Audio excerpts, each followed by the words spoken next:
Alors s'il y a des gens pas encore convaincus que la dépression c'est pas des grosses feignasses qui manquent de volonté, mais que c'est un déséquilibre assez sévère au niveau neuro, eh bien cette vidéo elle est faite un peu pour eux.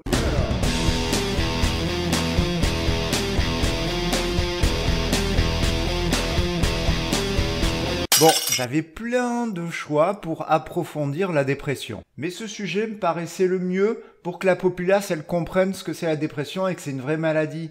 Et que ça sert à rien de gueuler sur eux. Je sais pas si t'as déjà essayé de gueuler sur un leucémique, mais c'est pas la thérapie la plus indiquée. Pour n'importe quelle maladie d'ailleurs. Bref, on va essayer de voir aujourd'hui ce que la dépression, elle fait à ton petit cerveau. Ah oui, petit aparté rapide. Aujourd'hui, on va parler d'un truc hyper pointu. Ça veut pas dire que tu vas rien comprendre parce que j'ai des capacités pédagogiques absolument mirifiques. Ça veut dire qu'il y a beaucoup de choses que je vais te raconter qui risquent de changer dans les 5 ans qui viennent parce que là on arrive au bout de ce qu'on sait au niveau de la recherche. Donc pendant la vidéo je te dirai ce dont on peut être sûr et ce dont on n'est pas trop sûr. On va commencer déjà par voir ce qui change physiquement dans le cerveau d'un dépressif. Et il y a surtout 3 zones dans le cerveau où tout le monde est à peu près d'accord que la dépression les modifie. La première, c'est ton cortex préfrontal. C'est le truc que t'as devant le cerveau, d'où le frontal. Et lui, on a remarqué qu'il s'atrophiait, c'est-à-dire qu'il devenait de plus en plus petit au fil de la dépression. Et c'est de pire en pire, puisque plus tu fais de dépression, plus elles sont longues et plus il diminue. Ce qui est bien dommage quand on sait que les gens dépressifs ont tendance à rechuter. La deuxième partie qu'on voit qui est modifiée, c'est l'amygdale. Et elle se réduit pas, par contre, elle est plus active chez un dépressif. Et enfin, on a l'hippocampe, une structure toute mignonne en forme d'hippocampe, qui est devenu un bébé hippocampe avec la dépression. Bref, le cerveau d'un dépressif, c'est plus le même. Et ça va foutre le bordel parce qu'il y a de fortes conséquences de ces modifications dans la vie du dépressif. Déjà, l'atrophie du cortex préfrontal, ça va jouer sur plein de fonctions, comme ton attention, le contrôle exécutif comme chez les TDAH, si tu veux une explication de ce que c'est, et aussi la capacité à moduler tes émotions pour pas péter un câble quand t'as envie de péter un câble. L'atteinte de l'hippocampe, elle, ça joue sur la mémoire. Et l'amygdale hyperactive, elle va modifier la façon dont le cerveau il va traiter pas mal d'émotions. Si on essaie de résumer toutes les études sur les conséquences neuropsy de la dépression sur ton cerveau, et il y a 2 trucs dont on est sûr. Le premier, c'est déjà que toutes les compétences sont flinguées dans la dépression. Que ce soit plein de types d'attention, la vitesse de tes neurones, ton organisation et plein de types de mémoire, tout est flingué. Après, le problème pour savoir s'il y en a qui le sont plus que d'autres, c'est que les études, elles donnent des résultats hyper différents parce que la méthode qu'emploient les différentes études, elle change beaucoup trop pour qu'on arrive à conclure quelque chose. La seule chose où on sait vraiment que c'est bien niqué dans la dépression, c'est la mémoire verbale. Et on a remarqué qu'il y a un fort lien. Plus t'es dépressif, plus ça touche ta mémoire verbale. Et là, je t'ai parlé que des fonctions qu'on dit froides, c'est-à-dire des fonctions hyper intellectuelles de ton cerveau. Mais ton cerveau, il a aussi des fonctions qu'on dit chaudes, qui sont liées aux émotions, genre la reconnaissance de l'état de la personne en face de toi. Et là, on a remarqué qu'il y avait aussi une différence chez les dépressifs. Par exemple, quand on présente un visage neutre à un dépressif, il va le considérer plus négatif qu'une personne pas dépressive. Et les réactions d'un dépressif à quelqu'un en colère vont être beaucoup plus fortes que les réactions de quelqu'un qui n'a pas de dépression. Tout ça, ça aide pas beaucoup le dépressif qui déjà est dans sa merde, va être en plus diminué et son cerveau va être programmé pour faire gaffe au négatif. Et là, je parle pas juste des conséquences de la dépression sur quelques tests qu'on fait dans un laboratoire. Faut savoir quand même que quand tu as des fonctions neuropsychiques, ça influence vachement sur ta qualité de vie et qu'on voit un lien fort entre déficit neuropsy et qualité. Bon, ok, le dépressif, il a son cerveau qui se modifie et qui entraîne plein de diminutions de ses capacités à vivre sa vie correctement. La question, c'est de savoir c'est pourquoi. Et pourquoi le cerveau, il se met progressivement sur off. Alors au départ, il y a des gens qui ont pensé que le cerveau, il se mettait en mode économie d'énergie et que donc il n'arrivait plus à faire des tâches demandant des efforts. Sauf que la théorie, elle est un peu tombée à l'eau quand on voit que même des fonctions toutes cons, genre écrire, sont ralenties chez le dépressif. Il y a des théories du même genre qui sont sorties, mais au final, comme toutes les capacités sont flinguées, quelle que soit la situation et l'expérience, il a fallu trouver autre chose. Et la théorie la mieux que j'ai trouvée pour expliquer ce qui se passait, c'est celle-là. Si t'en as d'autres d'aussi géniales ou plus récentes, te gêne pas pour le mettre en commentaire. Donc la théorie la mieux que j'ai trouvée, elle est liée au stress, et je vais t'expliquer ça tranquillou. Donc dans ton cerveau, t'as une protéine qui réagit au stress, et on l'appelle RED1. Quand ton stress augmente, RED1 augmente.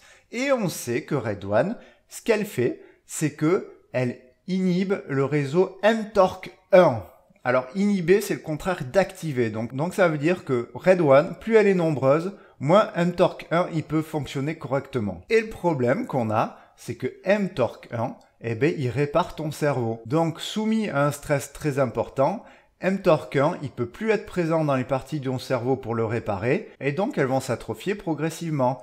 Et évidemment, on a découvert que ce mécanisme, il était à l'origine de l'atrophie du cortex préfrontal dans la dépression. Et comme ce cortex en plus après il inhibe l'amygdale, ça explique que ton amygdale est hyperactive dans la dépression. Et là tu vas me dire très intelligemment, c'est quoi le lien entre stress et dépression? Ce qu'il faut savoir c'est que le stress en fait c'est l'état dans lequel ton corps il se met quand il doit s'adapter. C'est pas forcément mauvais. Par exemple, quand tu te lèves tous les jours à 7h30 et que du coup tu changes parce qu'il va falloir se lever à 7h, eh ben ça va stresser ton corps parce qu'il doit s'adapter à un changement.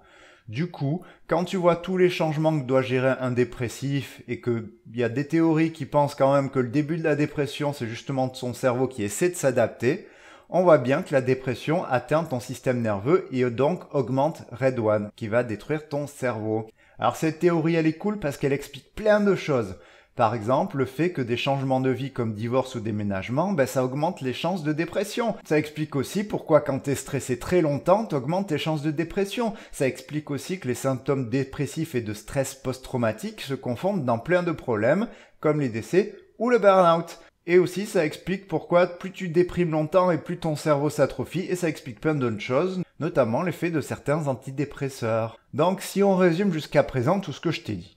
T'as la dépression et le stress associé qui empêchent ton cerveau de se réparer. Et du coup, il y a plein de fonctions qui vont déconner. Bon, le problème qu'on a au final, c'est que les dégâts qui ont été faits à ton cerveau par la dépression, eh bien, ils vont pas disparaître à un coup comme ça. Et que le cerveau, il va mettre vachement de temps à se réparer. Et quand on sait que plus le cerveau est flingué, plus le risque de rechute est importante, ça serait bien qu'on sache qu'est-ce qu'on peut faire pour le réparer plus rapidement. Ce qu'on va voir dans cette magnifique partie que je viens de t'introduire. Donc t'as ton cerveau, il est détérioré. Et on a remarqué qu'on pouvait inverser le processus. C'est-à-dire que si tu te soignes de ta dépression, eh bien ton cerveau, progressivement, il va se réparer. Et là, pour que je te donne des explications claires sur ce qui va se passer dans cette étape-là, je suis un peu dans la merde. Et je vais t'expliquer pourquoi. Mettons que tu veuilles étudier comment le cerveau il se remet en place. Donc tu vas prendre des patients, les soigner, regarder au bout d'un certain temps quelles fonctions reviennent, ou pas, avec des tests divers et variés. Le problème actuellement, c'est que les études, elles sortent toutes des résultats différents. Ce qui est logique, car elles prennent pas les mêmes patients, avec pas le même traitement, pas la même durée, évaluer pas les mêmes fonctions, et pas avec les mêmes tests. Du coup, c'est difficile de savoir ce qui se passe, on manque encore de recul.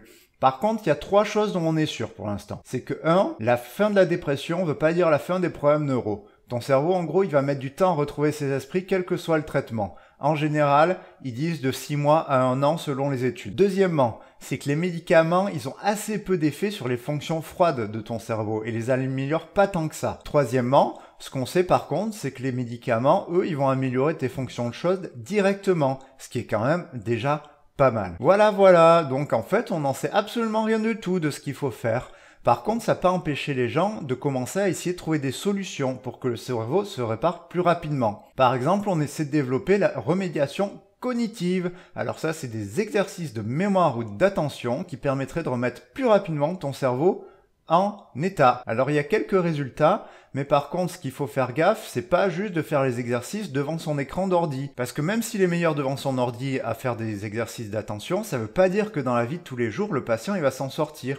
Il faut aussi faire bosser ces fonctions qu'on bosse devant l'ordi dans la vie quotidienne. On a aussi des thérapies qui essaient de travailler plus ça. Par exemple, il y a des thérapies qui travaillent sur la capacité à contrôler ton attention, comme la mindfulness ou la thérapie métacognitive. Et du coup, les études préliminaires, elles montrent que des problèmes neuro, ça pourrait être diminué avec ces thérapies, car l'attention, elle a tellement d'importance dans ta vie quotidienne que ça serait super bien de la bosser, de l'entretenir pendant que les gens sont dépressifs. Bref, si on doit résumer tout de toute la vidéo, on peut dire que le stress lié à la dépression, ça détruit ton cerveau, que du coup tes capacités neuro sont flinguées et que ça se remet en place quand t'es soigné, mais qu'on n'a pas grand chose pour accélérer le processus. Voilà, c'était tout pour aujourd'hui. Donc je pense que je ferai d'autres vidéos sur la dépression parce qu'il y a encore plein de sujets à aborder. Par contre, je pense que je vais attendre quelques mois parce que là, j'ai envie de parler d'autre chose entre temps. En attendant, tu peux toujours te renseigner sur les magnifiques vidéos que j'ai faites. Et là, je peux pas pointer des yeux où c'est parce que YouTube a décidé de changer la façon dont il présentait les choses. Donc, je ne comprends plus rien et je sais absolument pas où je vais devoir t'indiquer ou cliquer quand je vais faire cette vidéo. Bonne journée!